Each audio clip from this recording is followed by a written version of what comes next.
संस्कृत का पेपर था। पेपर के दौरान नेताजी सुभाष चंद्र बोस पहले उसे रफ पेपर पर लिख रहे थे ताकि उसको बाद में फेयर पे लिख सकें। पहले कच्ची कॉपी पे लिख रहे थे जिससे कि बाद में उसको पक्की कॉपी पर लिख सकें। तभी टाइम खत्म हो गया और नेताजी से कॉपी ले ली गई।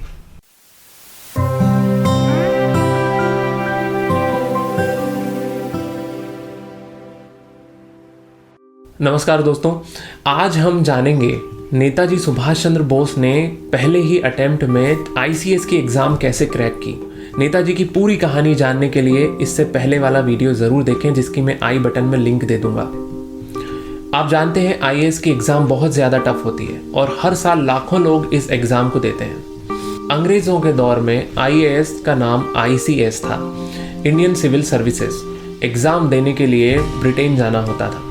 आज का आईएएस जितना टफ होता है उससे कई गुना ज्यादा उस जमाने में आईसीएस टफ था और इसका एक बड़ा कारण था कि भारतीयों को इसकी तैयारी के लिए ब्रिटेन जाना पड़ता था।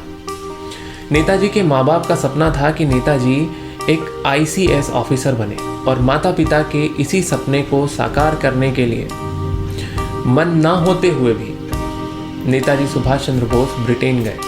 4 साल इस एग्ज़ाम की तैयारी के लिए लगते थे और एग्ज़ाम के लिए नेताजी को सिर्फ 8 महीने मिले थे, यानी 4 साल की जगह अब सिर्फ 8 महीने में वो तैयारी करनी थी नेताजी को। 25 अक्टूबर 1919 को नेताजी सुभाष चंद्र बोस जहाज के माध्यम से इंग्लैंड पहुंचते हैं। जुलाई 1920 में एग्जाम चल रहा था। संस्कृत का पेपर था। पेपर के दौरान नेताजी सुभाष चंद्र बोस पहले उसे रफ पेपर पर लिख रहे थे ताकि उसको बाद में फेयर पे लिख सकें। पहले कच्ची कॉपी पे लिख रहे थे जिससे कि बाद में उसको पक्की कॉपी पर लिख सकें। जब रफ कॉपी पर वो लिख रहे थे और उसके बाद में वो उसे फेयर पर उतारने लगे तभी टाइम खत्म हो गया और नेताजी से कॉपी ले ली गई। 150 नंबर का क्वेश्चन पेपर उनका बिगड़ चुका था, लेकिन 150 नंबर के मेसअप के बावजूद जब रिजल्ट आया तो रिजल्ट काफ़ी शॉकिंग था। नेताजी ने 4th रैंक हासिल कर ली थी।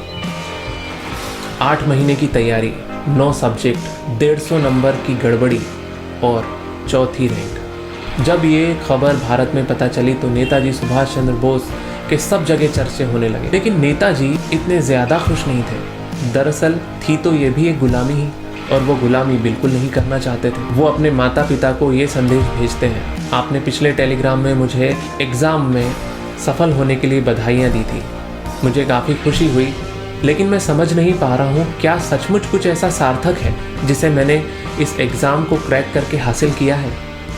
लेकिन इस बात को लेकर मैं बहुत खुश हूँ कि मेरे माता पिता इन काले दिनों में भी उन्हें खुश रहने का एक मौका मेरे द्वारा दिया जा सका।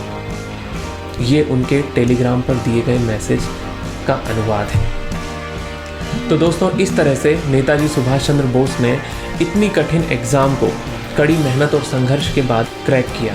बाद में देश की खातिर उन्होंने आईसीएस की नौकरी को भी ठुकरा दिया।